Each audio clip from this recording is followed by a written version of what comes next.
Sometimes I find it hard to believe that I've been an internet user for 20 years now. That's older than some of my coworkers. It's over half my life. And still the internet feels like the new thing. I used to take it for granted, like we all do. But at least I remember what it was like when it wasn't there. When you had to leaf through an encyclopedia set to find an answer.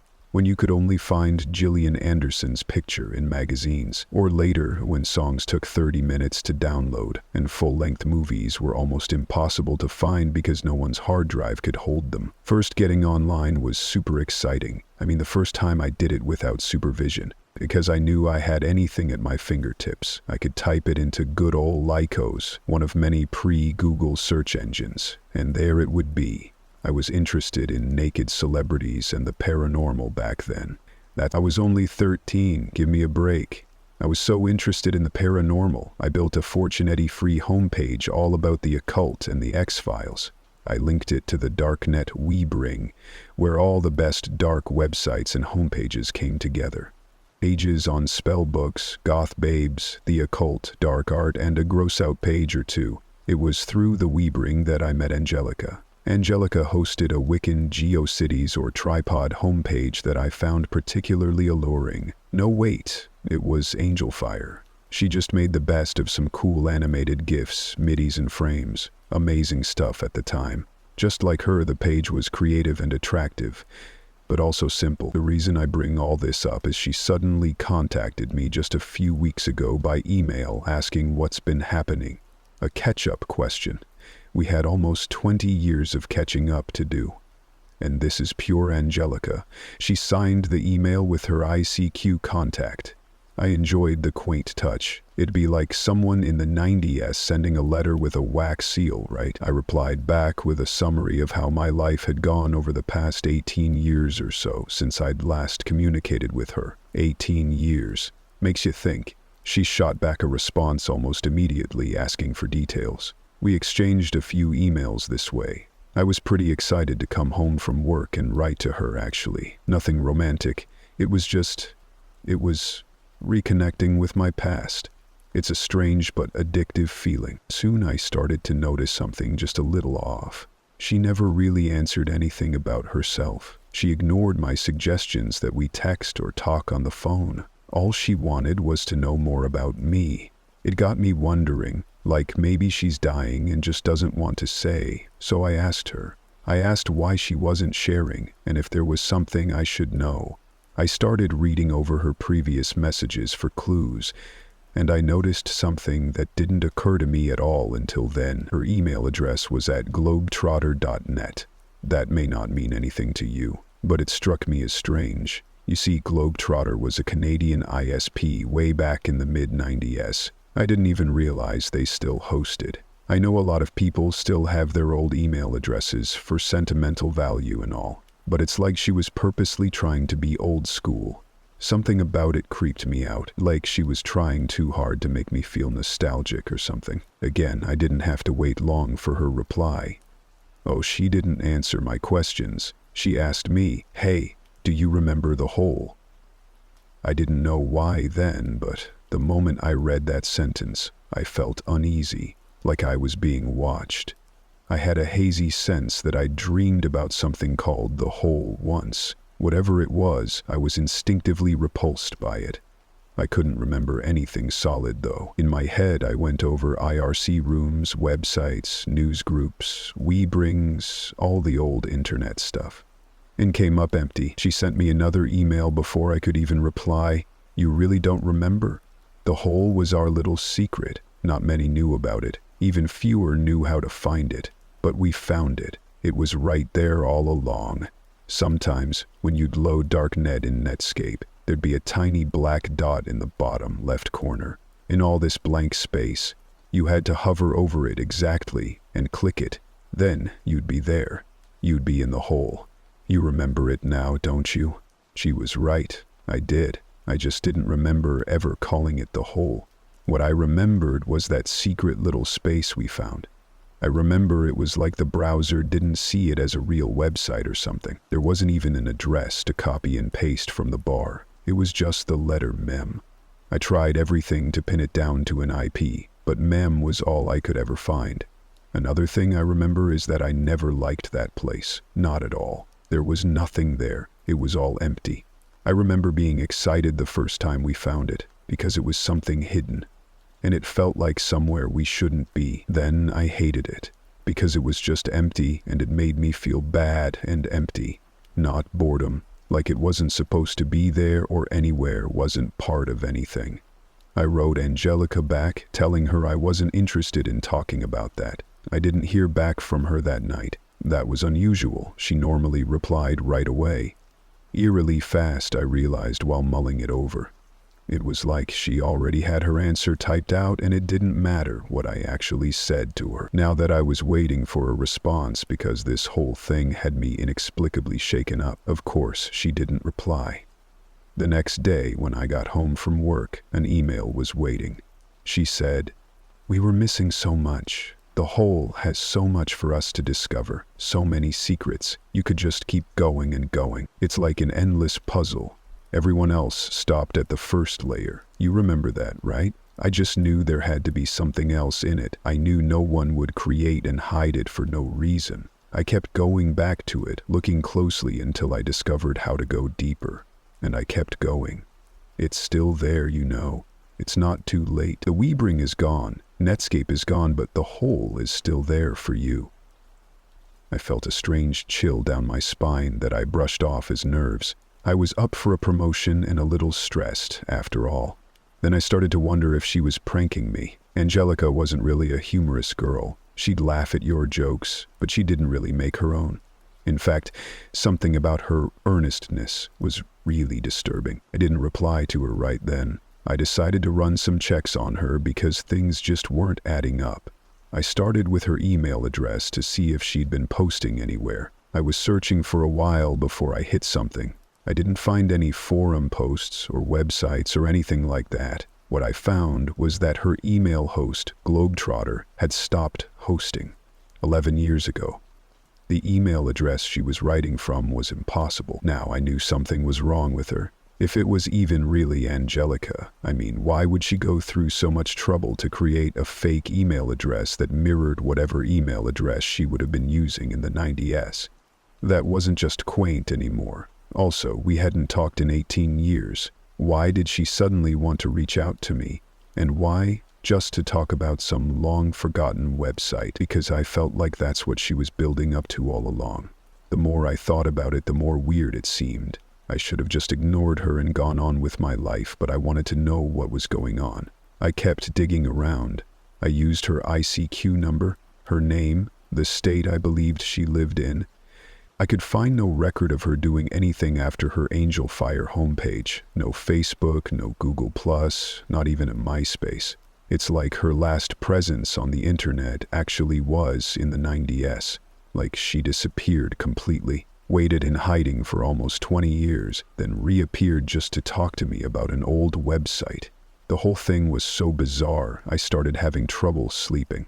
I was having nightmares about staring into a monitor, not able to move. There were computers all around, and I was concerned about the beehive in the corner. After that, I went a week without sending her an email or her sending me one. I felt guilty about it, but I had every right. I just knew I'd regret it if I sent her another email, and it seemed like she took the hint at first, until a new email came in. This one was short and to the point. It read, "I think I'm coming to the center. You could spend your whole life in here." I remember those words exactly.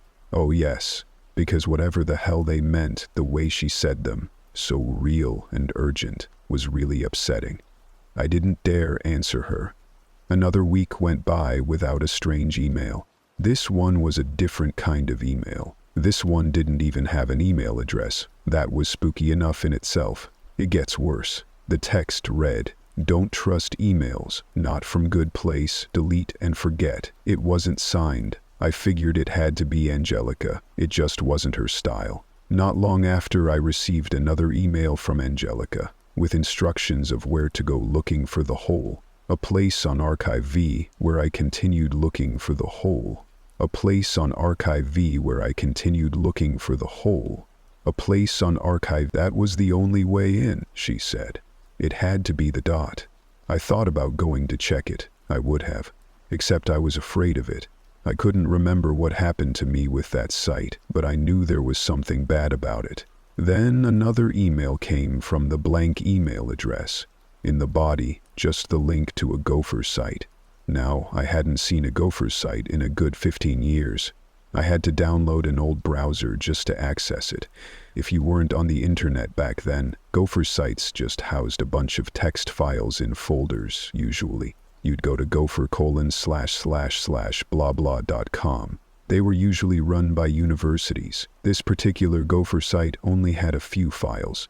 All audio files. I listened to them all. They had different full names, but they were the same. The muffled sound of a boy's voice saying, "Help me, please," over and over. I was shaking. I got the police involved this time. They thought I was being pranked. I asked them if they could at least look into Angelica. I told them all I knew about her. The only thing I didn't tell them is who I thought the voice was. I know it's crazy, but the reason I didn't tell them is that I'm pretty sure it was my voice when I was a boy. I stopped receiving emails from Angelica and the blank address after that. I hoped it was over. I think a month passed before anything else happened. I got the promotion. Things were feeling normal. I told myself some secrets are best left secret. Well, I got a large manila envelope in the mail. No return address. I went against my gut and opened it. Inside was a printout of all my correspondence with Angelica. All of it. Not just the new stuff. Emails I'd written her back in the 90s. I took this stack of papers to the police. This was evidence. They told me they still thought it was a sick prank. That struck me as odd. I asked them, but why sick? That's when they told me they actually had heard back from the local PD where Angelica lived. She'd been a missing person since 1999. Her parents offered a reward and everything. They never found her. No clues. One night she was in her room, listening to music, on the computer. In the morning, she was gone without a trace.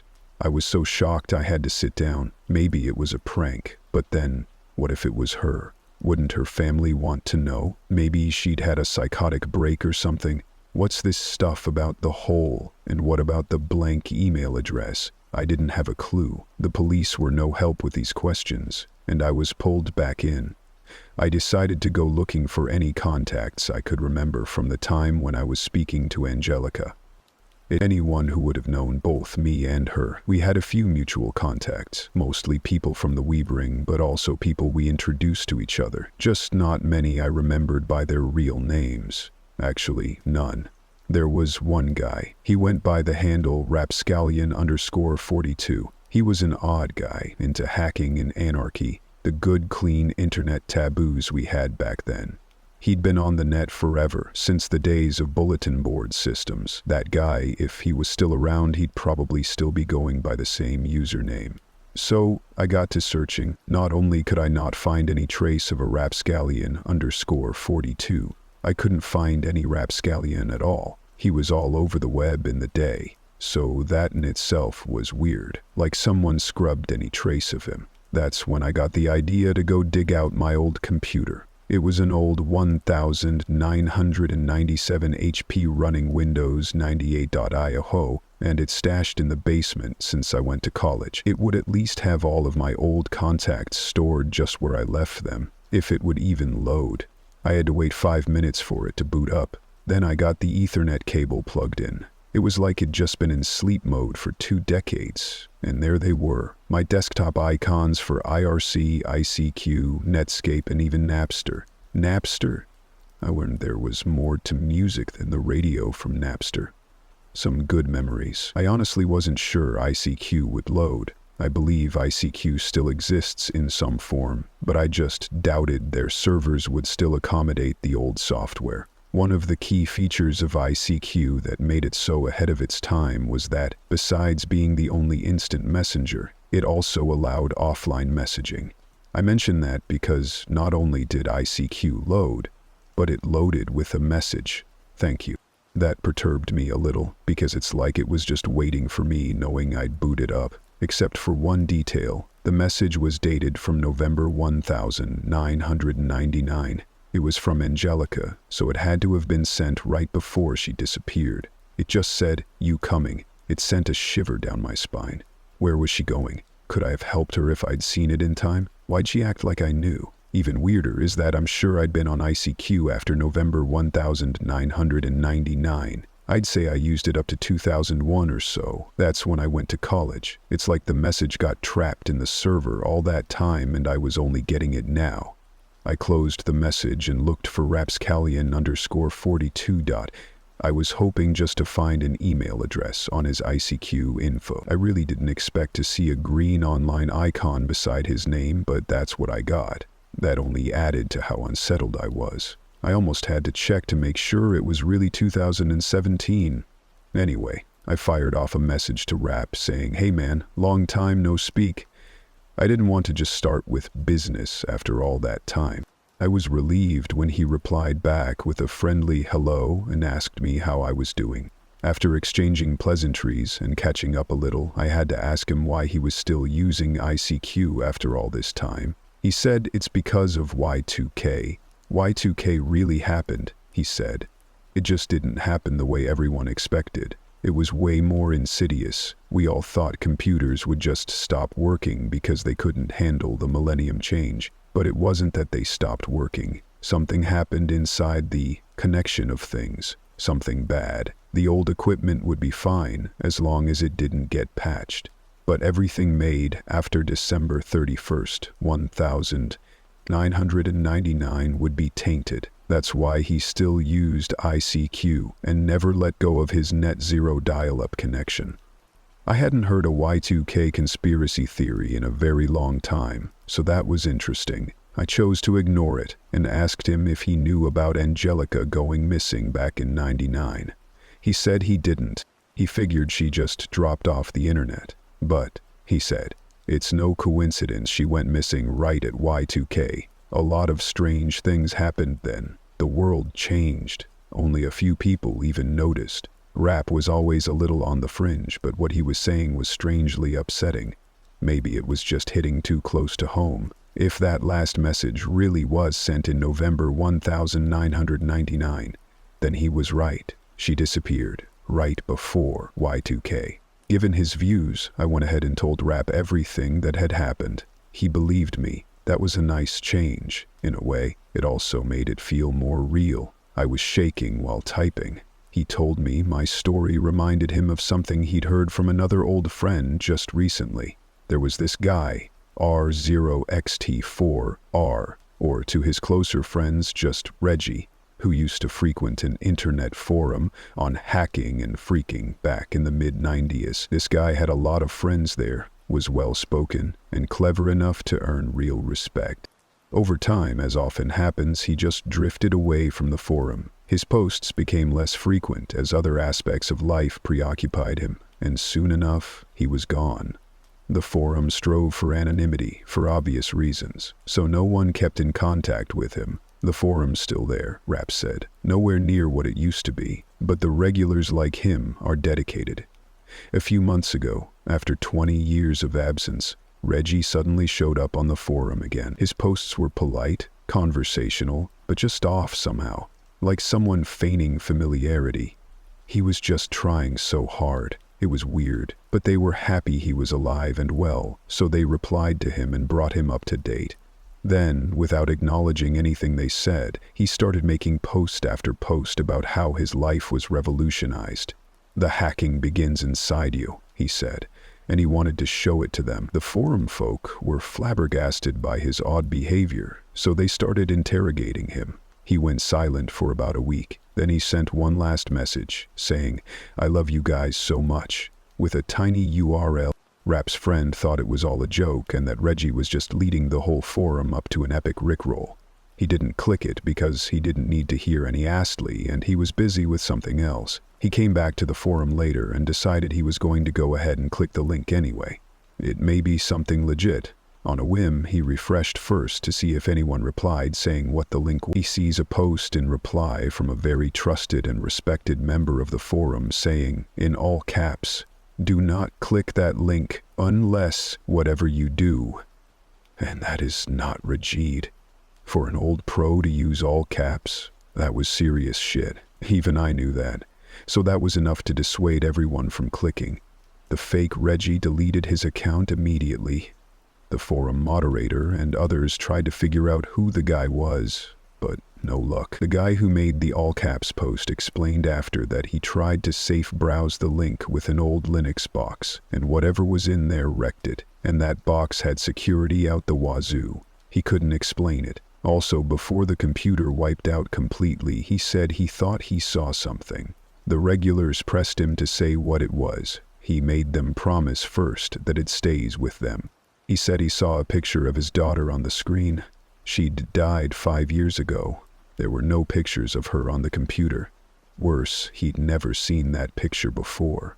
That, more than anything, convinced him to post the warning in all caps. Whatever it is, he said, it's evil, Rap added. If you've been on the internet long enough, you learned that there's evil out there. Not the child porn or torture videos. Something deeper, something hidden in all the code and connections. Maybe it came from us at one point. He was giving me the creeps, so I tried to bring the subject back to Angelica. He said, no, listen, sometimes it tries to get out. That was enough. I told him he was freaking me out with that kind of talk and I had enough to deal with. He said he didn't understand what I was talking about. He still reads my homepage all the time and that I've been doing great work exposing the evil. Thing is, I don't even have a homepage anymore. That thing was taken down in like 2001. He insisted it was my Fortunacity homepage. He'd been reading my updates all these years, even after we lost contact, he said. I sent him a link to prove to him that Fortunacity doesn't even exist anymore. Rap went quiet for a few minutes. Then he said he was looking at the homepage at that moment. It was last updated just a few days ago, and it was all about what they were talking about now and what was going to happen next. It's a doozy, he said, then immediately went offline. I sent him a message with my contact info and to let me know if he was okay. I haven't heard from him since. I've checked ICQ a few times and he's never been back online. I had to walk away from that computer. I felt like I was being watched or something. Every noise was freaking me out. After a sandwich and some tea, I went back just to shut it down. That's when I noticed a folder on the desktop that stood out. For one, I never really kept folders on my desktop.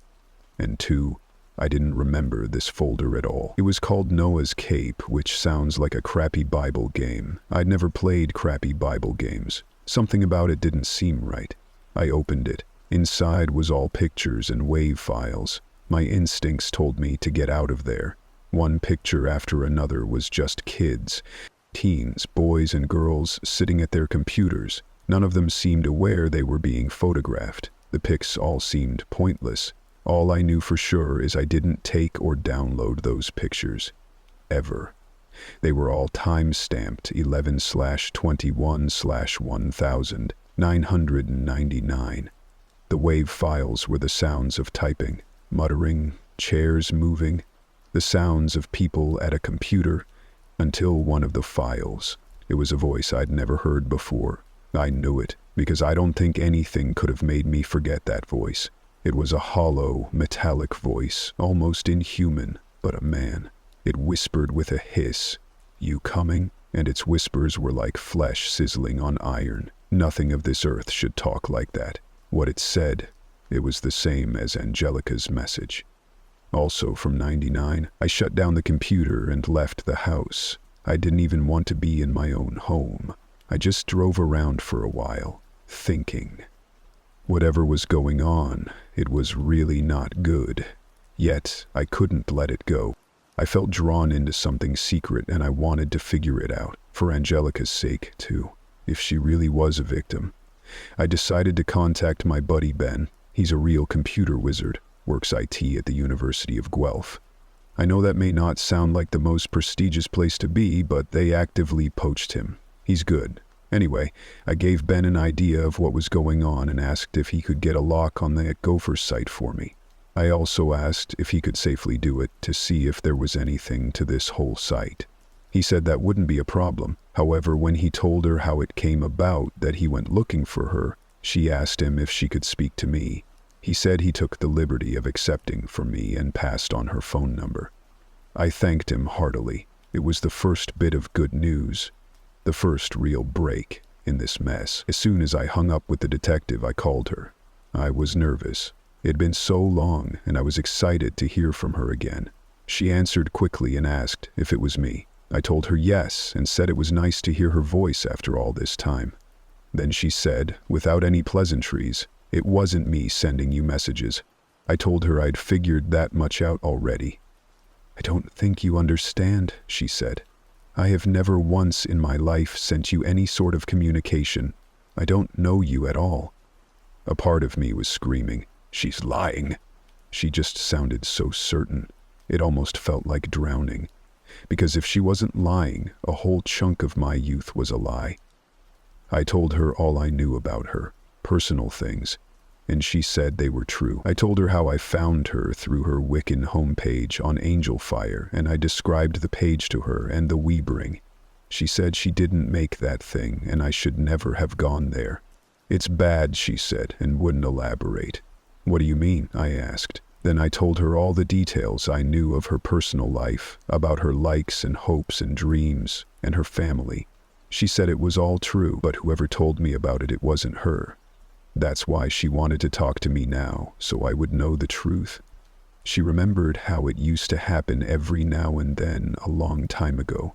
She would have people tell her they talked to her online all night, but she knew she'd never spoken to them. And they'd tell her she was doing things she knew she'd never done. She was asleep, or sometimes not even in town. Then they'd get weird or disappear. She remembered this one time she was doing her math homework, and a random guy messaged her with the solution to the problem. She was terrified. But she asked him how he knew her math problem. Was he spying on her? And he told her no, she asked him for help. She didn't believe him. So he sent her a screenshot. The message was from a day ago. She'd just gotten the homework that day. She said the worst it got was when she messaged a close friend of hers she saw online on ICQ. Her friend replied with, "Who is this?" She thought it was just a joke, so she said something silly. She didn't remember what. Her friend said she didn't think it was cool to be hacking Angelica's account, or if this was her brother to knock it off.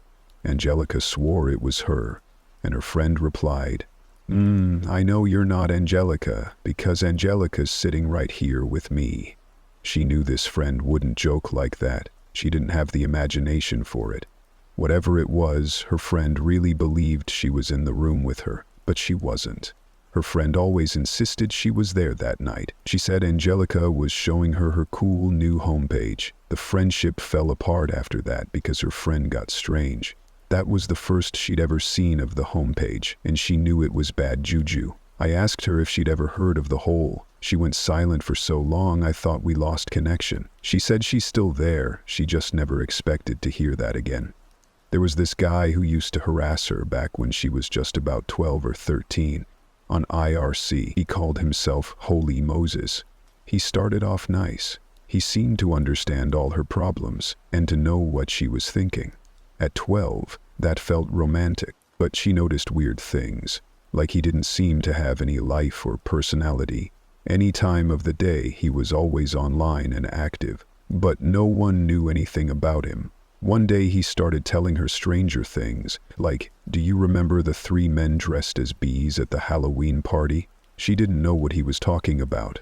8 years later, at a college Halloween party, she saw 3 men dressed as bees sitting in the corner of the room. They weren't doing anything, just sitting still and staring at the floor. Then they turned to her and their eyes looked so black, she ran out of the party. Another time he told her, "You can drink and smoke, you know. You died in a car crash." It scared the life out of her. She briefly wondered if she really was a ghost, she said. When she told him to stop telling her things like that, he said there was a place she could go that was for special people only, and she'd never need to go anywhere else. It was a place on the internet that was infinite in all directions.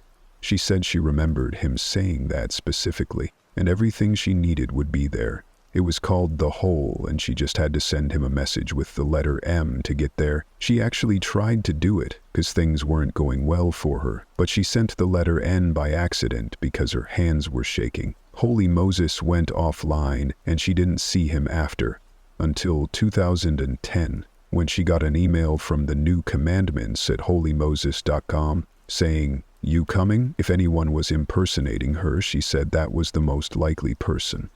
At the time, she was so naive. Looking back on it now, talking to me, she said he was the creepiest person she'd ever encountered. Just thinking of him creeped her out and made her afraid he'd sense it somehow and come for her. "I don't know you, but I told you all this for a reason," she said. "What you're digging into, be careful. There are a lot of very bad things hidden in the old internet, things the Twitter and Tumblr generations will never see, and lucky them." She promised we'd never speak again and bid me a good life before hanging up. I was left reeling. What she said meant whoever I spoke to for years in my teens, I don't even know who that person is. It was all a lie. And why? What's so interesting about me? I wondered how much else in my life was trickery. Before I could dwell on it too much, Ben called me back. He said he'd managed to track the server to a storage room in a sub-basement below his office. He was aware of the basement, but it was abandoned years before he even started working there due to ventilation and mold issues. It's just full of old IT crap now and some storage lockers. Someone had set up the server in a storage closet, and the closet itself was completely obscured by old computer equipment, probably for years. He figures that's why it was never found, meaning the server had been running under their noses all that time. When he gets in, he sees an old desktop hooked up to a landline. Beside it, he saw a notepad with "Please stop" written on it. That alone made him want to get the hell out of there. The whole place is covered in thick dust, too, and his allergies were acting up. Somehow, the server was still running. He has to hook up a monitor and keyboard just to interact with it. One thing he said in passing really disturbed me. He said, "The ironic thing is, the server was built with an auto-shutdown date, and the date was the same day I was there to shut it down. Dude, it's like it knew I was going to be there that day." He said after shutting it down, he went and told his manager all about it. Just a fun IT anecdote. His manager told him there's really only one man who could have set that up.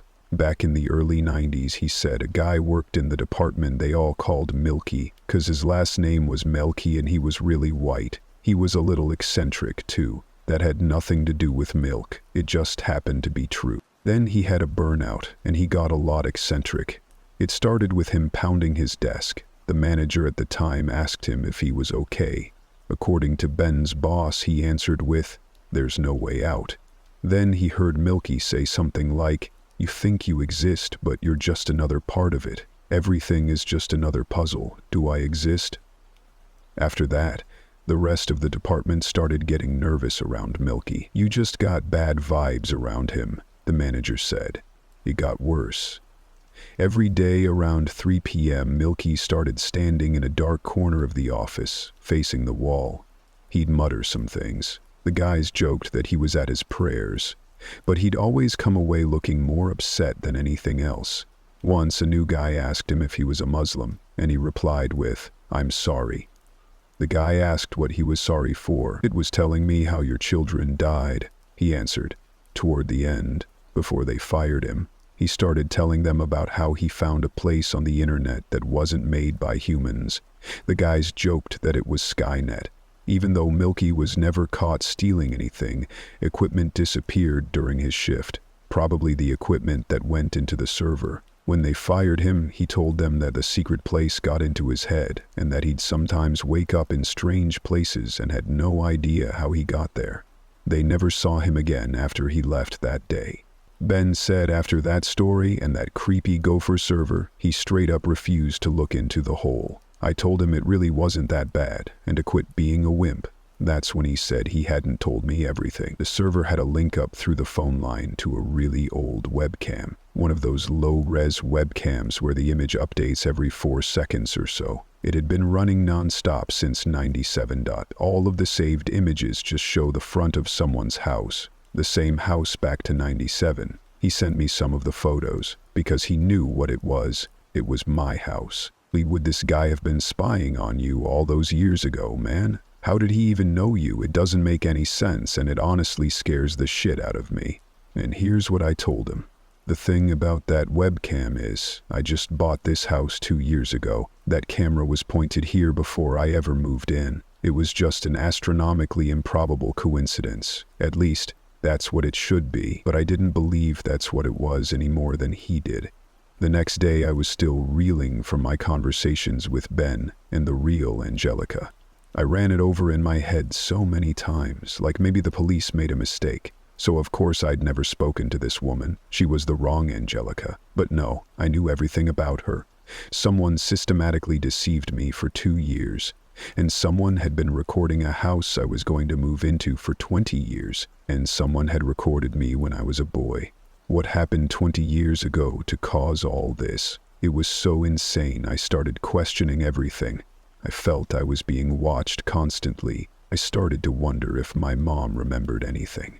She saw me more than anyone at the time, naturally. When I called her up, she said she was expecting me to call. I generally didn't call during the week, so I asked why. She said because of my little prank. I grew concerned immediately. I wasn't pranking anyone. I tried to calmly ask her what prank. She said the 2 guys. They showed up with a note from me to let them in. They don't say anything or do anything. They've just been sitting there with their chairs pulled together in her kitchen, just looking at the floor. You don't recognize them at all? I asked her. She laughed and said no, but I think she was starting to realize I didn't know what was going on. They're dressed in bee costumes, she said, almost as an afterthought. I told her to calmly get out of the house and call the police. Because I didn't have anything to do with this. She said she was upstairs. She'd have to go past them to get out. I told her to keep me on the phone until she got out. I listened carefully. It seemed to be taking forever. Finally, she said, "They're gone. The front door was left open." I told her to call the police right away and check in with me in a bit. While talking, I had absent-mindedly walked from my office to my own kitchen. My front door was also left open. Not only was it locked just a moment ago, but it seemed like quite a coincidence. I closed the door and locked it. Then I looked all around the house with a kitchen knife in hand. I have a 1-story with a basement, so it was easy enough to cover all hiding places. Fortunately, there was nobody. So I tried to tell myself I just didn't close the door right, until my neighbor came over and asked me if I was having a costume party. I said no. That's when he told me he saw 2 guys in bee costumes leaving my home. They just walked straight across the road and behind the neighbor's house, into the woods. How can they even see in the woods at night? He asked. I picked up my mother and we went to the police station. I figured this one would be best in person. All these strange events barely seemed coherent, but I got the feeling it was all connected in some way. The police were baffled. They admitted someone was harassing me, but without more evidence, there was really nothing they could do. When we were making the report, my mom told me she was thinking about something just after this happened, because it struck her as odd. Do you remember how you had this dial-up modem, and when you'd run it, you could swear you'd hear a little voice inside talking to you? The way she said it like it was nothing sent a shiver through me, because I didn't remember that at all. What? Was all I could say. This is what she said. Yes, you'd said it ago, and in all the beeps and pops, you said there was a little voice in there with a message. To me, it was a lot of crazy noise, but you made me get real close and listen, and you told me it was saying, "Everything's better in here. Abracadabra." Can't believe I even remembered that. I told her I couldn't remember that. That sounds crazy, but she just gave me a blank stare. I thought maybe she was concerned, so I started to tell her about what was happening. The whole Angelica thing, so she'd understand. I was saying, "You remember that girl I used to chat with online in the 90s, Angelica?" She kept giving me a blank stare, like she couldn't understand me. So I told her more. How I met her on the We Bring My Fortunacity page was on. And didn't she remember my homepage at least? She shook her head. What she said next scared me in a way I've never been scared before. She told me she got an internet connection after I left for college to email me. But before that, we never ever had the internet in our home. I said, she must have gotten hit in the head, because I remember distinctly all these experiences being online, building my homepage, yifnet.irc, ICQ, All of that was when I was in high school. She flat denied it. She said she remembered though that I used to tell her I'd found a way to get into the internet without a connection. I'd have to call some number with my modem. Then I'd have to sit still at the screen for a few minutes. Something like that. She always thought I was joking. Before DT Theron came to get us, she looked into my eyes. "You should be careful on that internet, you know," she said. "A lot of bad things on there." She rose to shake the detective's hand. I was grateful to get off the subject. The detective offered to have a friend in computer forensics take a look at some of the sites I'd reported, but he didn't have much hope. After I got back home, I secured the house one more time. Then I got to work. The best lead I had at that point was this Holy Moses character, so I downloaded MIRC to see if I could find him in his old haunts. It had been a long time since I'd used Mirk. I barely remembered how it worked, and there are so many channels on FNet it would take forever. So I decided to focus on channels that would have been relevant to Angelica back in the day. I just started asking in channels, like at Gothic and at Vampires, if anyone knew of Holy Moses or heard of him. But each time I mentioned him, the channel fell to almost complete silence. I didn't get a yes or a no. I got ignored. Sometimes users even started to leave the channel. I was about to give up and try another avenue when I got a private message from Ufer7284. He or she told me I shouldn't be doing what I was doing. I asked him why. He said it doesn't come off well to them, whatever that means. He also said Holy Moses is just a bot. It's been around forever, never logs off, and is almost always idling for days at a time. I told him if that was true, why was everyone so reluctant to talk about it? I didn't want to tell him Angelica's story. I just wanted to find out what he knew. He said the whole thing weirds people out because nobody knows who built Holy Moses. Nobody. Over decades, no one has ever claimed ownership. Not even trolls. Nobody knows where it came from or why it's there. It doesn't do anything. It's just there, he said. That's the creepiest thing about it. Always just there. Legends had built up around Holy Moses, he said, like it was a government supercomputer monitoring IRC, or it was the KGB, or a ghost, a bot left running long after the owner died and his bank account kept paying the bills. But no one knows. It was just there. Users tried messaging it and it never responded. It never interacts in any channel. It offers no services. It has moments of apparent activity where it's no longer idle, but no one's been able to detect what it does during this time, except occasionally a change of channels seemingly at random. He said there was only one time when it did anything substantial, as far as anyone knew, once in over 2 decades, and that only made things weirder. I was typing out a message to ask this guy what it was, because he wasn't saying. But just then I heard what sounded like my front door slam. I paused and listened carefully, trying not even to breathe. I didn't hear anything, so I rushed out to the front door. Nobody was there. Nothing disturbed. The doors were all closed and locked. I chalked it up to nerves and went back to my office. When I got back, U47284U had sent me a message. "Where'd you go? Hope nothing strange happened." "Something's happening right now," he told me. I booted it up again. Ben was just the most rational, bland guy. Something was definitely wrong for him to be acting like this. I asked him if he was okay. He said that I needed to check my messages. I asked what messages. He insisted, "Listen, you have to check your messages. They've been waiting for you." The whole thing didn't feel right at all. I asked him again what messages he meant. All I heard was little whispering sounds like bust, bust. I thought I was losing him, but when I listened carefully and turned up the volume, I heard it. He was saying please over and over and over. I felt a pit in my stomach. I asked if he needed help, if there was anything I could do. He went silent for several seconds. "Ben?" Still silence. "Please," he shouted so loud I dropped my phone. I scrambled to put the battery back in with shaking hands.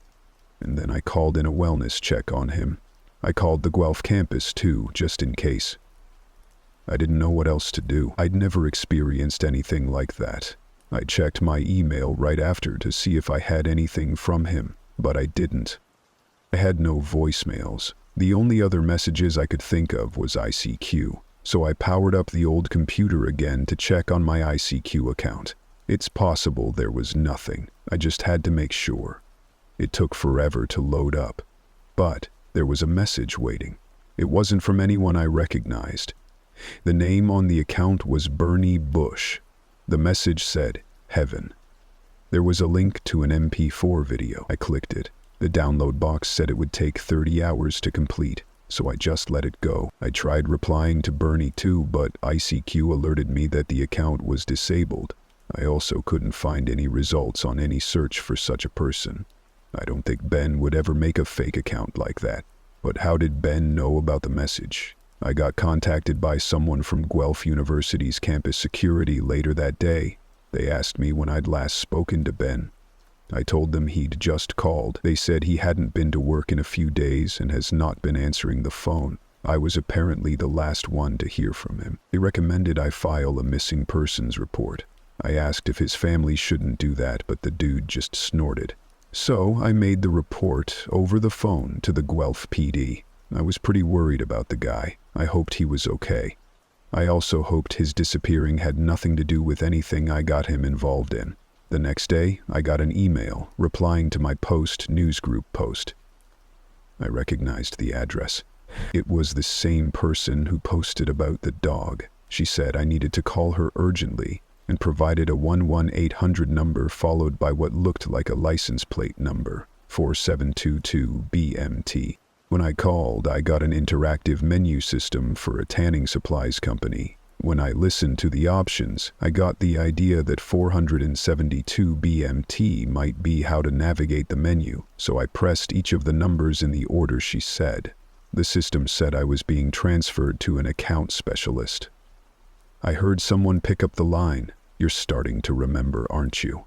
A voice said. I think I gasped. She said she couldn't talk long, so I had to just listen. She wanted to tell me something that might help me. She said she started remembering about a year ago. She remembered the sessions in the Egypt. They preyed on vulnerable, misfit kids. Whoever came there got introduced gradually to this website called The Hole. Once they showed it to us, we had to sit there and study it, solve its puzzles. But it'd change us. That's what they always said. She didn't know if they built it or not, but it's what they were all about. "I think we're still in the hole," she said. I tried to ask her what that even meant, what she was talking about. She had already hung up before I got the chance.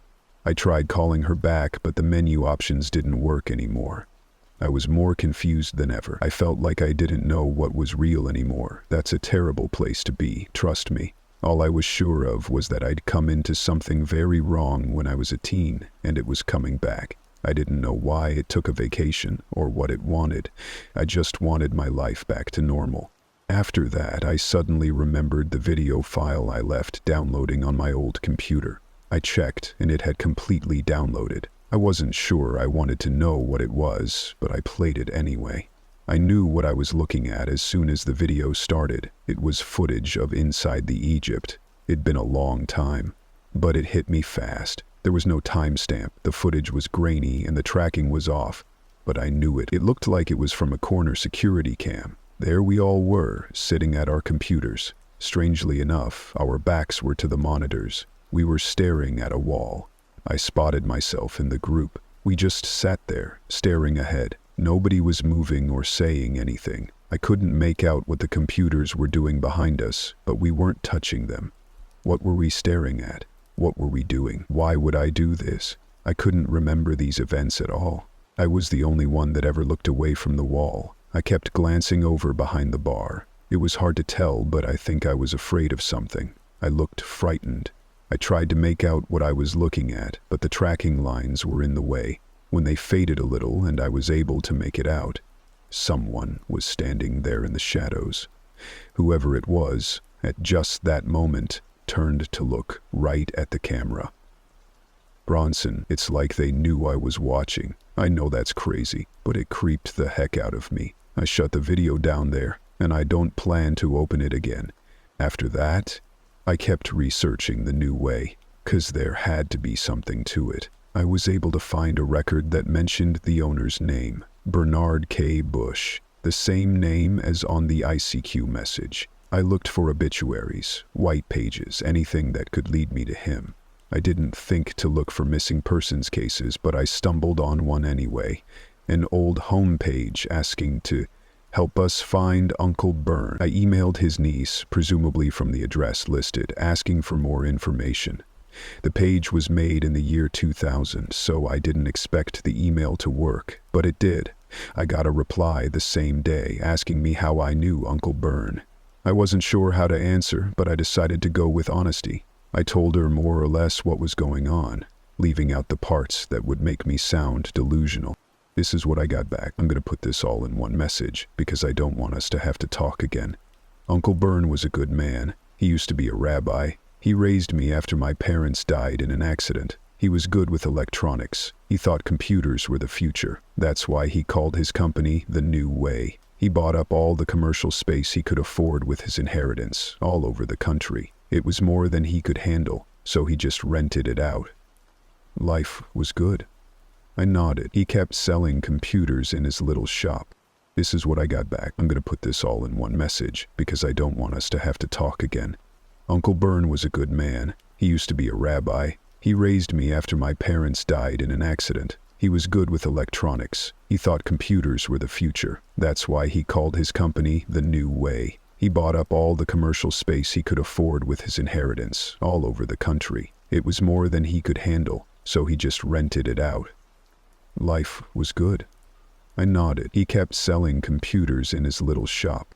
I was more confused than ever. I felt like I didn't know what was real anymore. That's a terrible place to be, trust me. All I was sure of was that I'd come into something very wrong when I was a teen and it was coming back. I didn't know why it took a vacation or what it wanted. I just wanted my life back to normal. After that, I suddenly remembered the video file I'd left downloading on my old computer. I checked and it had completely downloaded. I wasn't sure I wanted to know what it was, but I played it anyway. I knew what I was looking at as soon as the video started. It was footage of inside the Ajitib. It had been a long time, but it hit me fast. There was no timestamp, the footage was grainy and the tracking was off, but I knew it. It looked like it was from a corner security cam. There we all were, sitting at our computers. Strangely enough, our backs were to the monitors. We were staring at a wall. I spotted myself in the group. We just sat there, staring ahead. Nobody was moving or saying anything. I couldn't make out what the computers were doing behind us, but we weren't touching them. What were we staring at? What were we doing? Why would I do this? I couldn't remember these events at all. I was the only one that ever looked away from the wall. I kept glancing over behind the bar. It was hard to tell, but I think I was afraid of something. I looked frightened. I tried to make out what I was looking at, but the tracking lines were in the way. When they faded a little and I was able to make it out, someone was standing there in the shadows. Whoever it was, at just that moment, turned to look right at the camera. It's like they knew I was watching. I know that's crazy, but it creeped the heck out of me. I shut the video down there, and I don't plan to open it again.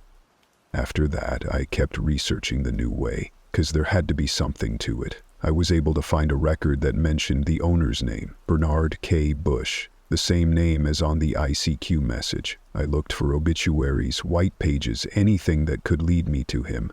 I didn't think to look for missing persons cases, but I stumbled on one anyway. An old homepage asking to help us find Uncle Bern. I emailed his niece, presumably from the address listed, asking for more information. The page was made in the year 2000, so I didn't expect the email to work, but it did. I got a reply the same day asking me how I knew Uncle Bern. I wasn't sure how to answer, but I decided to go with honesty. I told her more or less what was going on, leaving out the parts that would make me sound delusional. This is what I got back. I'm going to put this all in one message because I don't want us to have to talk again. Uncle Bern was a good man. He used to be a rabbi. He raised me after my parents died in an accident. He was good with electronics. He thought computers were the future. That's why he called his company The New Way. He bought up all the commercial space he could afford with his inheritance. All over the country. It was more than he could handle, so he just rented it out. Life was good. He kept selling computers in his little shop. I helped when I got home from school and on weekends. He kept bees and I helped with that too. Really, life was good. Until he married Connie in 1994. He met her during a visit to Europe. He said she worked in the same orphanage she'd been raised in and nobody knew much else about her. She was a strange woman. She didn't like me. She was into things that scared me. I saw her make a homeless man cry by staring at him. Animals would go quiet when she was around. Sometimes she'd hide under my bed for hours, waiting for me to go to bed at night. When I did, she'd slide out and grab me. I'd scream and scream. She'd walk away like nothing happened. She didn't laugh or say anything. It wasn't a prank or joke. It was something else. I didn't understand. I still don't. I started sleeping on a beanbag chair in the basement after that. She'd often go into a corner of the room and whisper to someone. There was nobody there. No phone or nothing. She'd even get mad at whoever it was. Then she'd go back to knitting. She was always knitting something, but the things she'd knit were useless. Gloves with 3 fingers, socks, but she'd seal up the ends so you couldn't wear them. I didn't hate her. I was scared to death of her. I don't know why she made Uncle Burns so happy. I remember the day she started pressuring him to turn his rental spaces into internet cafes. She told him the internet was the real future and would outlast computers. She'd say, "We are the internet." She made him get it at home even though it was really expensive then. She had him go to this website she said didn't really exist. She was always knitting something, but the things she'd knit were useless. Gloves with 3 fingers, socks, but she'd seal up the ends so you couldn't wear them. I didn't hate her. I was scared to death of her. I don't know why she made Uncle Burns so happy. I remember the day she started pressuring him to turn his rental spaces into internet cafes. She told him the internet was the real future and would outlast computers. She'd say, "We are the internet." She made him get it at home even though it was really expensive then. She had him go to this website she said didn't really exist. I remember that because it always made me nervous when she talked about it. Uncle Bern asked her who made it. She said she had no idea. Nobody did. She found it already made just like everyone else. She told him it called to her. It called to everyone like her. At the time, I thought that sounded flaky. Now it just gives me creeps. Uncle Bern changed after that. They spent a lot of time on that website. I don't understand it. There was nothing there. I looked over their shoulders and it was all blank. But they saw all sorts of things. And when the internet cafes started opening, more people were involved. It was strange. They would sit and stare into space. And strange things would happen. Like I could swear I heard a voice in my modem. When I dialed up and when I listened it was saying, "It hurts." I decided it was all in my head. Another time I got an email asking, why wasn't I able to remember? I don't know why that message upset me so much. It'd be 20 years ago, but I remember it so vividly. One night when I was alone with Uncle Bern for once, I told him I wished things would be like they used to be. He said that's what everyone wants, but it can't be. He leaned in close and whispered, "It talks, tells us things." He told me about how, this is strange and I didn't understand it, but I'll try, how human beings are set to be obsolete and they need to upgrade for the new era. He said Y2K, if you remember, that wasn't going to affect computers like everyone thought. They'd be fine. It was going to change people. Either you evolved or you wouldn't like what's coming. I didn't dare tell my Uncle Bern that this was crazy. I couldn't hurt his feelings like that. But I knew something bad was going to happen. He and Connie went off to open their internet cafes all over and I left home for college. Uncle Bern kept in contact until 1999. Then he just disappeared. Connie too. I know some bad things happened around those internet cafes, but it's not Uncle Bern's fault. Please don't blame him. I had plenty more questions, and I sent them to her. I never heard back. That's getting to be a real motif in my life, but at least she gave me some answers, and it all led right back to the hole. It had to be the same mysterious website. Just had to be. I figured if I ever wanted to know what was going on, I'd have to go to the hole myself. I pulled up the instructions Angelica sent me on how to get there. I can't say I felt like I was doing the right thing. I didn't. It felt ass over tea kettle wrong. Like there was something really terrible just off screen in my memories. I knew it was there, but I couldn't see it. So I welcomed the interruption when my phone rang. My neighbor was calling to tell me the man in the bee costume was back. He said the man was standing in my front yard. I walked over to the window and peeped out. It was nice and toasty inside, but I felt my whole body breaking into goosebumps. He was there, under the streetlight, looking right at the window with his insectoid eyes. I asked my neighbor how long he'd been there. He said he called me as soon as he saw it, and that I should hang up and call the police. I started to do that, but there was no point calling the police. As soon as I hung up, he walked across the road and into the woods. When hanging up, I received a notification on my phone of an email from Ben. There was no text, just a video file. I played it right away. It started with him speaking to the camera. He looked scared and like he hadn't had sleep in about 2 days. I went into hiding, he said, his voice shaking. Things just got too weird.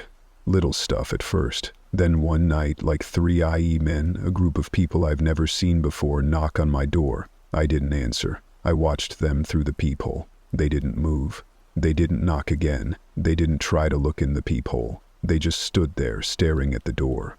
They didn't look homeless or crazy. Just people. Normal, everyday people. I called through the door that they had the wrong address. I went into hiding, he said, his voice shaking. Things just got too weird. Little stuff at first. Then one night, like 3 IE men, a group of people I've never seen before, knock on my door. I didn't answer. I watched them through the peephole. They didn't move. They didn't knock again. They didn't try to look in the peephole. They just stood there, staring at the door.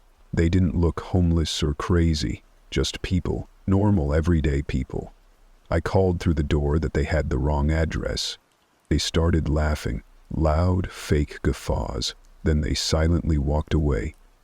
Then I start getting calls where all I can hear is a man growling like a dog on the other end, and a few growly words, like why and abracadabra. It must have really gotten to me, man, because I started having fits.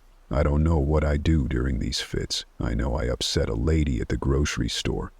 Whatever you got me into, it's bad juju, like KGB. Illuminati bad. He pointed the camera away from himself to a computer monitor. When he was turning, I recognized the notepad on the desk, the same one from his description. He was in that basement storage locker, with gopher sight. I'd thought he'd shut that thing down. There was an image on the screen, updating every few seconds, but this one wasn't pointing at my house like before. It was inside. Watch, he whispered. With each frame update, I saw a new shot of the inside of my house. First, the kitchen. Update the hallway. Update my office door. Update the door slightly ajar. Update the door opened more. Update entering my room. Update me sitting at the computer. I could hardly breathe. I turned around slowly, expecting to see someone there. But the video wasn't live, of course. When I turned around, the webcam was just a black screen. Because of that, I was able to make out the timestamp. It was tomorrow's date. I'm sure someone just fiddled with the date, but that only made it creepier, if that's even possible. Now I had video evidence of breaking and entering, except nothing to say who did it or why. I was losing confidence in police altogether. The last thing Ben said on the video is that he went ahead and traced that link I gave him to the hole. He was able to get a specific address. I knew the address he gave me very well, because it's duplex apartment I grew up in. That didn't make any sense. Still, I knew if I wanted to know what was happening, that's where I'd have to go. My hometown isn't too far from where I live now. I moved to go to college. It's about a 4-hour drive away. My mom moved to be close to me after Dad died, so I rarely have a reason to go there. I heard from Mom when they decided to abandon the duplexes. For whatever reason, they couldn't sell or rent them anymore and didn't have the budget to renovate, so the town government is just letting them rot. When I first heard that news, I didn't care much. I try not to get sentimental, but preparing to see the place again, where I had so many memories, it got to me. The days of watching He-Man in my fuzzy Star Wars pajamas. The days of watching The X-Files with Mom. The days of lying in bed all summer reading UFO books. Of course, I realized it'd just be empty space now. Nothing in common with those memories other than a floor plan. Those feelings vanished soon after I arrived. I was able to sneak in through the living room window in the back, just like I used to do when I'd get home from school and realize I'd forgot my keys. I went up the stairs slowly. That's where my old room was. By the time I got to the top, I knew what I was listening to. Early in the Morning by Vanity Fair, an oldie, and it was coming from a grimy old radio propped in front of my bedroom door. That was odd because the same song started playing again when it reached the end. What radio station plays the same song twice in a row? I switched the radio off. Doing that, I realized telegraphed my exact location. I broke out into a cold sweat for a moment, waiting for something to happen. But all I heard now was a buzzing from in the room. Like a beehive. I noticed my name placard was still on the door. Other people had lived there after Mom left, I'm sure of that. Either those people chose to leave my name on a door in their home, or someone had put it back. Either way was weird. I opened it. I didn't, and still don't know how to react to what I saw inside. The room had been set up to look exactly like it did when I was a teen. Not like it did after I left for college or even just before. Like it did in 1999. Down to the details. The Halloween lights around the desktop. Fangoria posters on the walls. My old Mr. T pillow on the bed. Someone had to have known my room in intimate detail to have done this.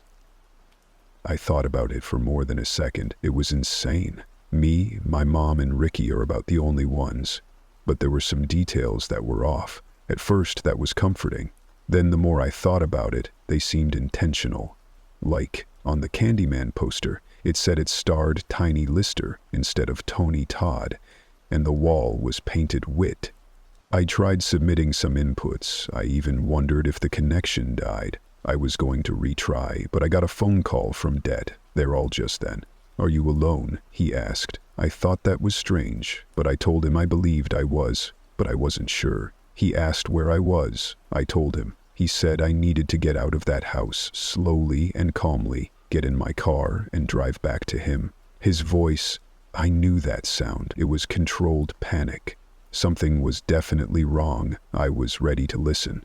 But I told him I wanted to know what's going on.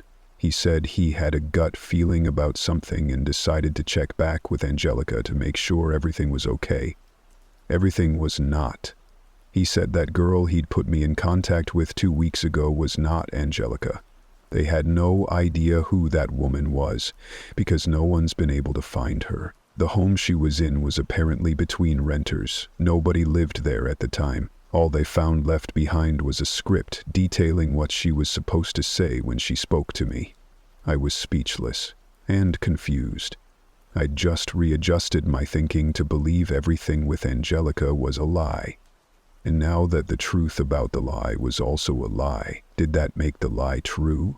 But it got worse. Death Herald said he contacted Angelica's family again and asked more questions. A lot more. She had every message I ever sent her printed out. Pictures of me, a map of my hometown, a doll. He said in some of the pictures I was clearly sleeping. Did I know of any such pictures? I couldn't speak. He took my silence for a no, and he was right. "There's more," he said. "But you have to get back here now, calmly." I thanked him and prepared to do just what he said. That's when I noticed more had happened on the Telnet screen. There was a question up. "Are you alone?" "Is that you?" I asked, but the detective had already hung up.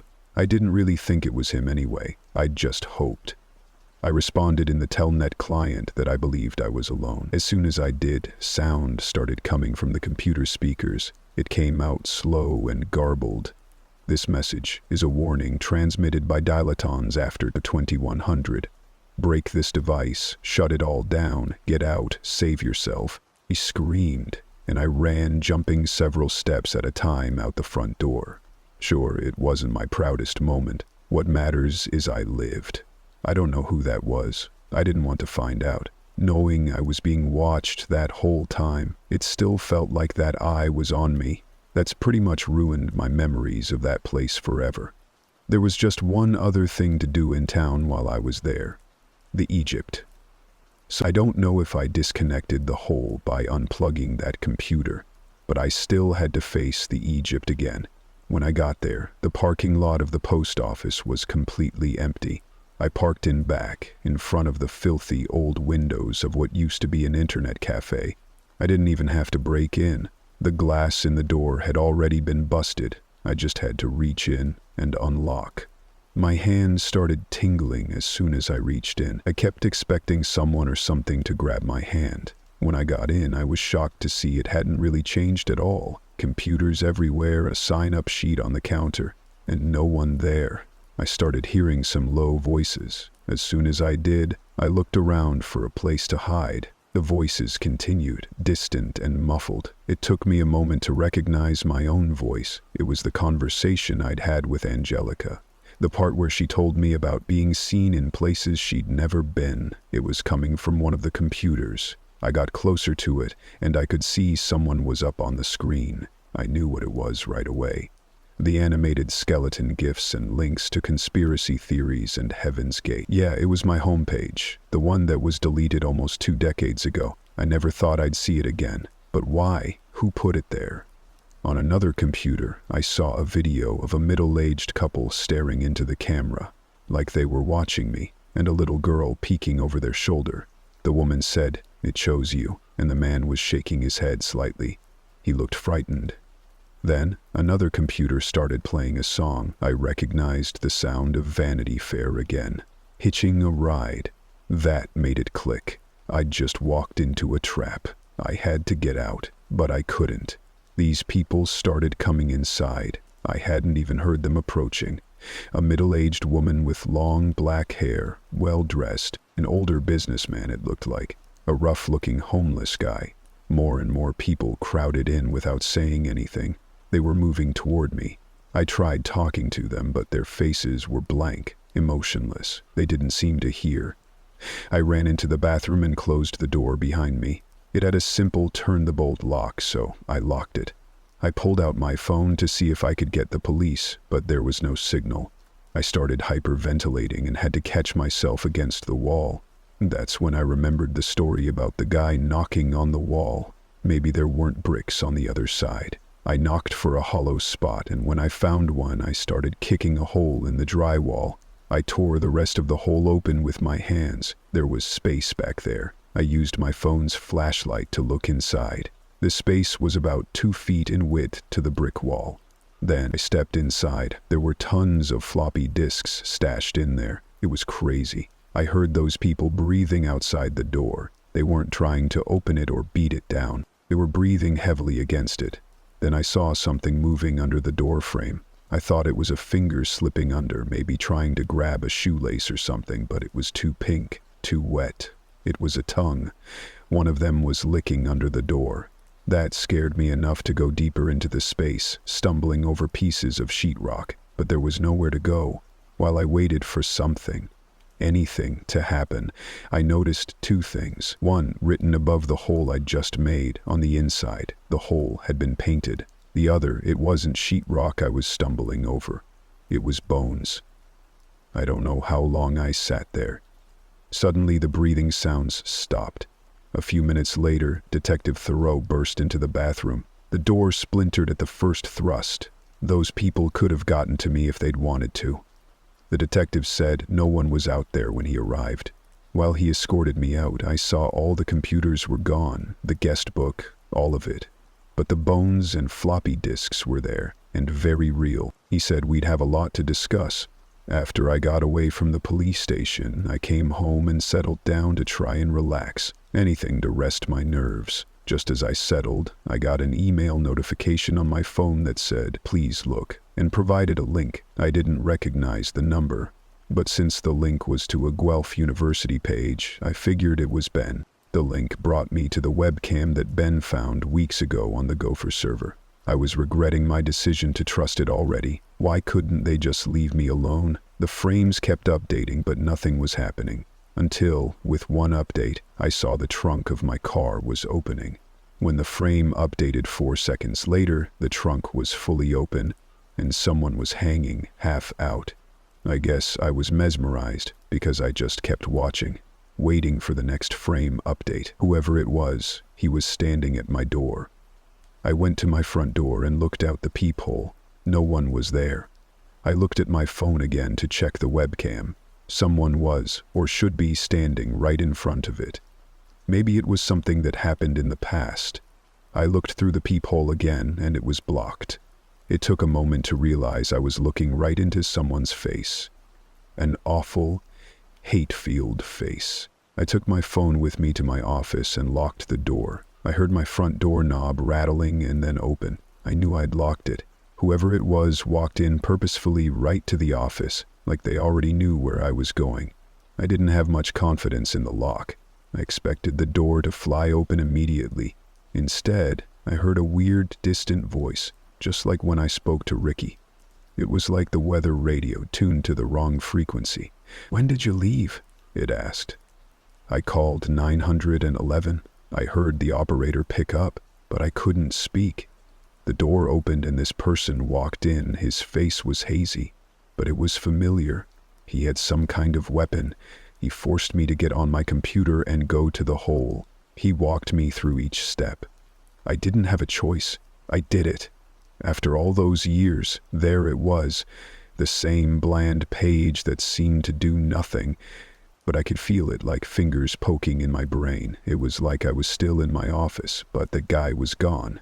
So were other things. I could see things that were always there but weren't really there. It was all the same but just a little different. I was still on the phone with 911, I realized. I tried to tell the operator that the man was gone. Nothing I said was coming out right. I kept telling the operator that I saw Tot. I saw a putty cat, and the operator was telling me, "That's the captain. He's a jackal and he's not happy with you." "You ever heard of freaking?" someone asked. It was disorienting, but I knew right away I was looking at Ben, and I wasn't in my home. There was a guy standing with Ben that I didn't recognize. One day a hidden link appears on the forum. Other members try to scrub it and insist that no one touch it. One of the guys on the forum, one of their oldest members who fled the Soviet Union back in the 70s, said he knew what it was. It was studied before and it was never, ever supposed to be available to the public. He'd seen what Stalin could do, what murderers could do, and he wasn't scared. That was life. This thing scared him. It sounded like a put-on. Milky said this guy had a healthy sense of humor, but the guy swore it was real. He said it started way back when the first computers were being networked. The electrons and other particles that are brought together and herded about in making these connections leave empty spaces of nothing where they were. It's like an antinet, and the more we connect all over the world, the more this emptiness grows. "And what's so scary about that?" someone on the forum asked. And he replied, "Just because it's empty space doesn't mean there's nothing in it." He wouldn't elaborate on that, no matter how much they tried. He'd only tell them he'd seen it for himself.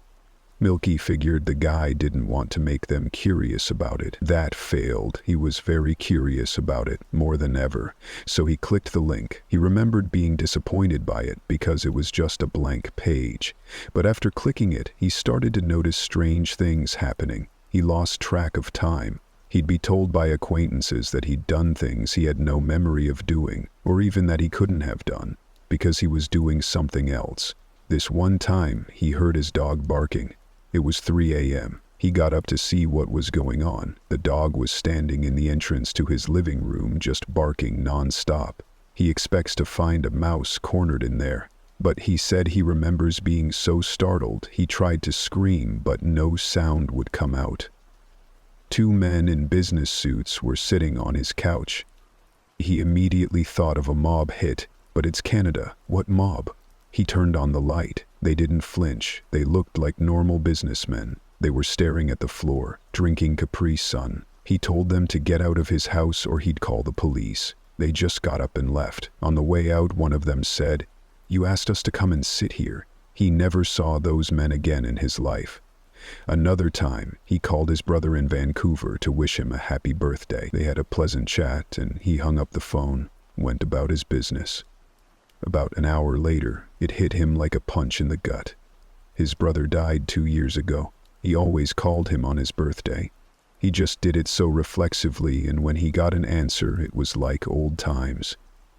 "Who the hell was I talking to, man?" he asked.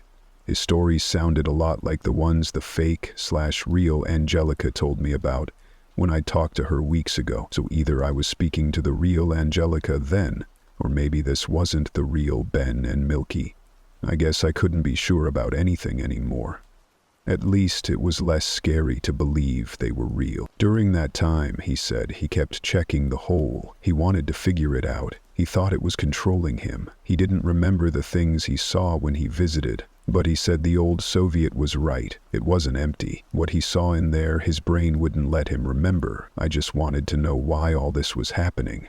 Ben stepped in. He said there's only one way he can think of for this site, if it can be called that, to influence a mind that way. It has to be electromagnetic emissions. It must somehow be able to read them off of us and produce them as well. It's a technique that was experimented with as a form of freaking, but never with biological systems. As to why, he didn't think there was any purpose. It was just there and did what it did. It was the antinet. It introduces emptiness, division, and chaos instead of connection. That's just a byproduct of its existence, and its existence is a byproduct of the internet. Like angry Facebook arguments are a byproduct of the internet. It was never supposed to be something you could just navigate to. It was theoretical, a thing a few computer scientists knew about. Somehow someone leaked it out there. It was all over. It was buried on the Heaven's Gate website, hacking forums, occult sites. The fringe of the internet is where it moved. That was a lot to take in, and I'm not sure how much of it I really believe. On top of that, apparently several hours had passed since the man made me click to the hole. I suddenly remembered what the 911 operator said to me.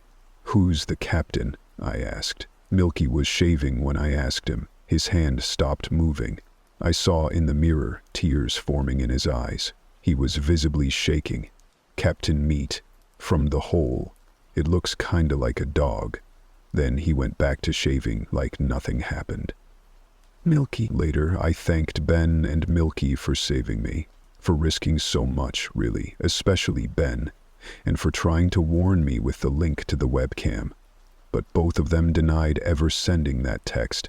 They asked to see it. They couldn't figure out where it came from. They checked the link to the webcam too. It still worked. There was the front of my home. My car with the trunk still open. We watched it for a few frame updates before Ben noticed. Someone was in the trunk.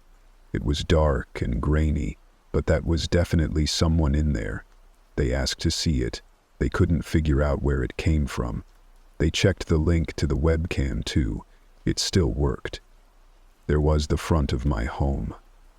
My car with the trunk still open. We watched it for a few frame updates before Ben noticed. Someone was in the trunk. It was dark and grainy, but that was definitely someone in there. And I shuddered when we all agreed that whoever that person was, they were looking right at the camera. Or us. We turned it off. I woke up in the middle of the night a few nights later. We'd decided we didn't want to keep paying for the motel, so we were crashing with my mom by then. She was happy for the company, and she was obviously worried about me.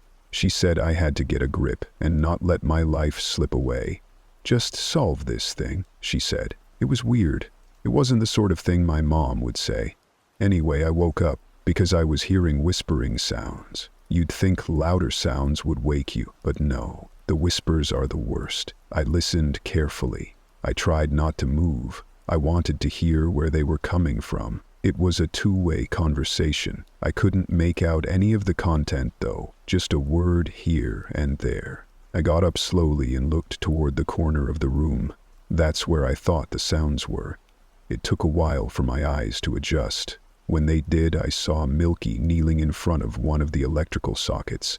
He'd whisper something into it, then turn his head and wait, and whispers came back. He saw me looking and said, "Some trick, huh?"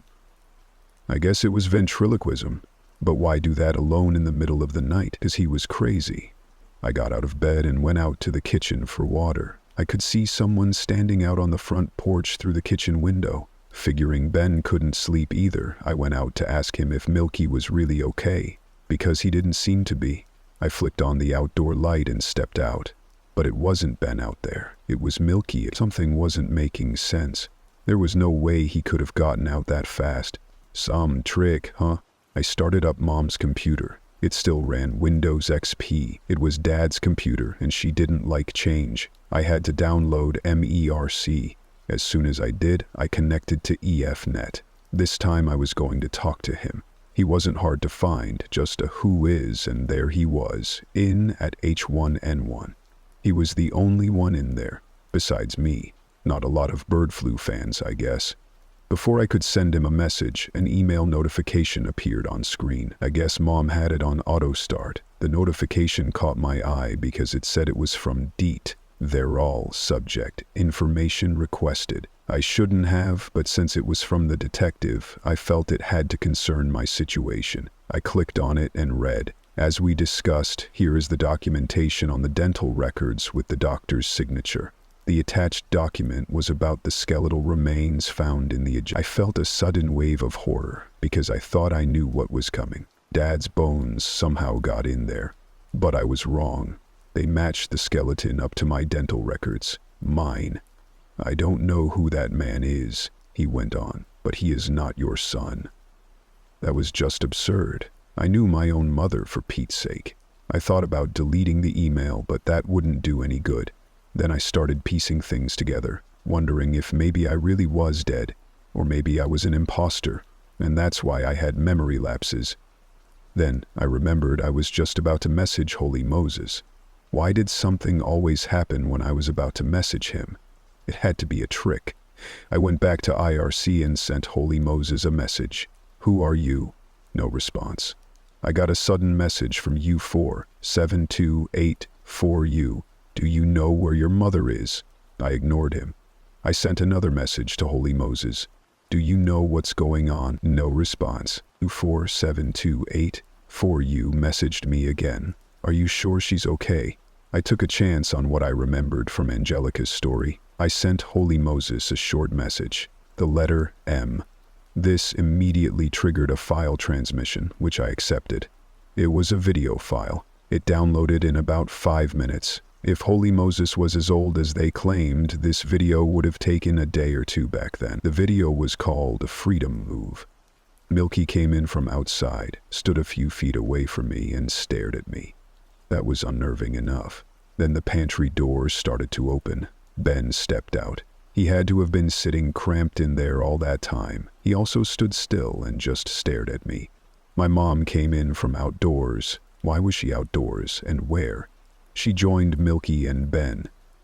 What's going on? I asked. They didn't speak. I felt the tension in the air and the assurance that something would happen. The suspense and stillness were worse than anything they could do to me. My heart was beating so fast, and I had been hearing a dripping sound for a minute or two without paying attention. Too much was going on. Now I looked to where the sound was coming from. I saw fat beetles crawling out from Milky's sleeves, over his hands, and dropping to the floor. What was going on? I think I was so afraid I couldn't feel it anymore. Slowly, I grabbed a loose USB dongle, attached it to my phone and to the computer. I'm surprised that old computer could read the phone, but it did.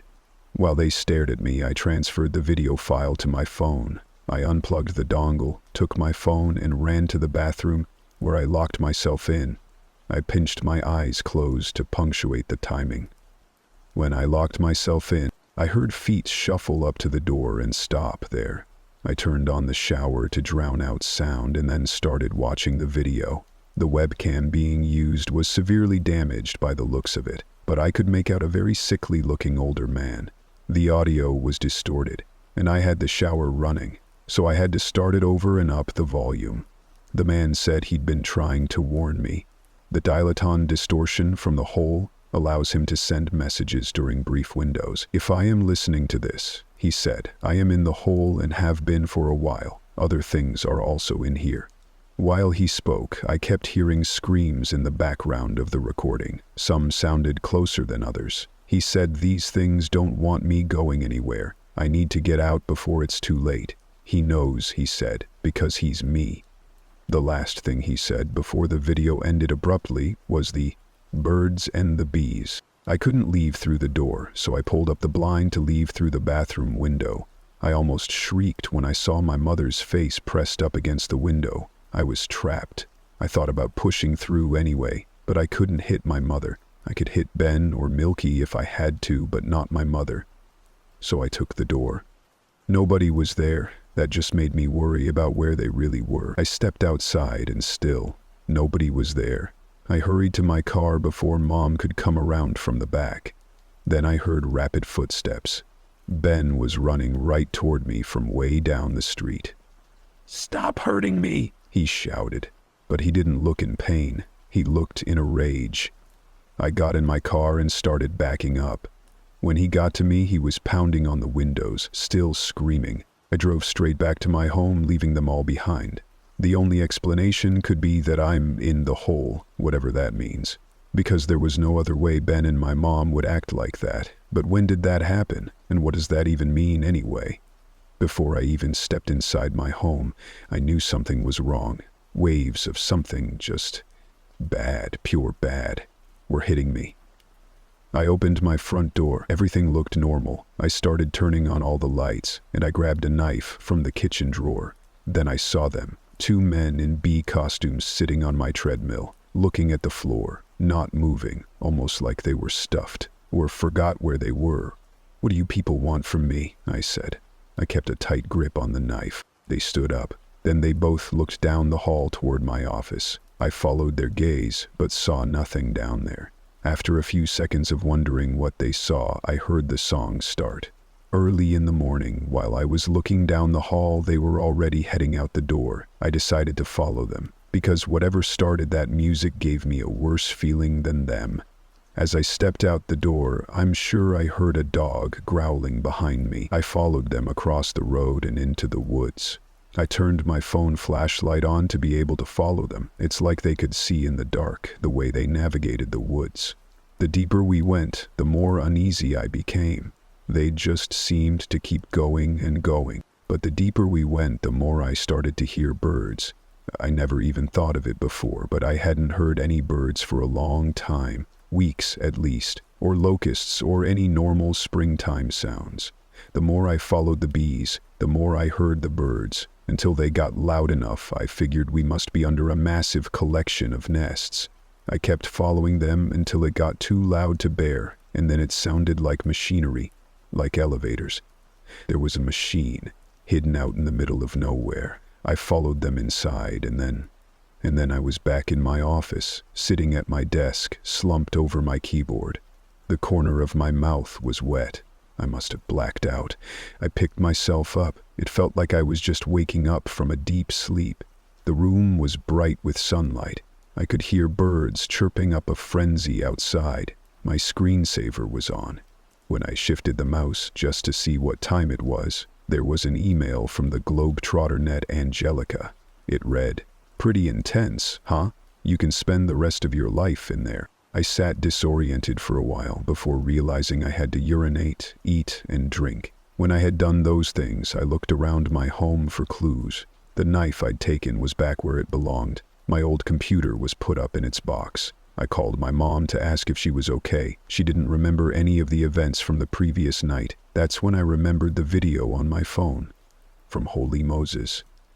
I checked, and it was still there. I knew I wasn't dreaming. I played it back. Here would be my evidence. The video was 2 minutes of distorted audio and video. In all the distortions, no recognizable sounds or images.